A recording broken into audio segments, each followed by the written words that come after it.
Alden Richards kumpirmadong nanliligaw kay Catherine Bernardo. Alden hindi dumalo sa isang awarding event, inunang pumunta kay Catherine Bernardo. Kumpirmado nga daw na nanliligaw ang kapuso actor na si Alden Richards sa kapamilya actress na si Catherine Bernardo. Ito ang isa sa isiniwalat ni Ogie Diaz sa kanyang recent vlog. According to my source, sa kampo ni Catherine, nanliligaw na nga itong si Alden kay Catherine at makikita naman daw yan sa kanilang mga body language. Dagdag pa ni Ogie, so that's what we got from a source na nanliligaw na nga itong si Alden kay Catherine at gustong-gusto raw ng pamilya ni Catherine si Alden. Samantala, maraming netizens at Kat Den fans naman ang lalong natuwa dahil sa ginawa ni Alden. Lumabas kasi sa balita sa social media na inunang puntahan ni Alden Richards ang housewarming ni Catherine Bernardo sa halip na pumunta sa isang awarding kung saan siya ay nominated sa 3 categories. Kumalat ang balitang ito nang magsimula sa Twitter kung saan inisa-isa nila ang pagiging gentleman ni Alden kay Catherine. It says, "From pag-alalay kay Catherine while she is partying and taking a shot, to holding her mini fan pero kay Kat pa rin nakatapat to offering her family and friends some drinks." Ito ba yung tinatawag na acts of service lang ni Alden? Mayroon pang ang nag-retweet nito at ang tanong niya ay, "To Alden fans dyan, pakisagot nga kung ganito ba si Alden sa lahat?" At dito na nga sumagot ang isang fan ni Alden, kung saan sinabi niyang, "Hindi.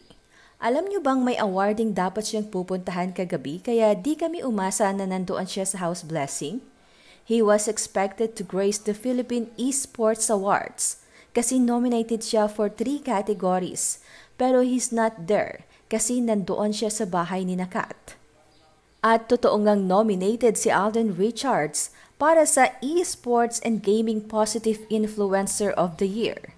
Habang ang Myriad Esports na itinatag and founded by the Kapuso star ay dominado naman para sa Esports Event of the Year dahil sa Myriad Esports Cup and Myriad MLBB Masters Season 1.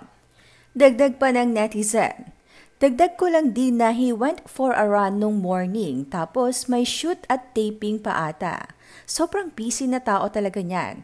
Gentleman siya, oo, pero oras lagi ang problema niya. Kay Kat lang siya naging ganyan kalibre."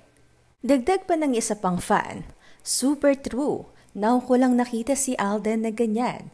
Samantalang dati ay laging work ang priority niya. Now, ibang-iba na." Komento pa ng isa, "Now ko lang nakita si Alden ganito kasipag puntahan lahat ng parties na isang tao lang nag-invite. Lakas ng feeling ko mag-MU na sila Alden at Kat.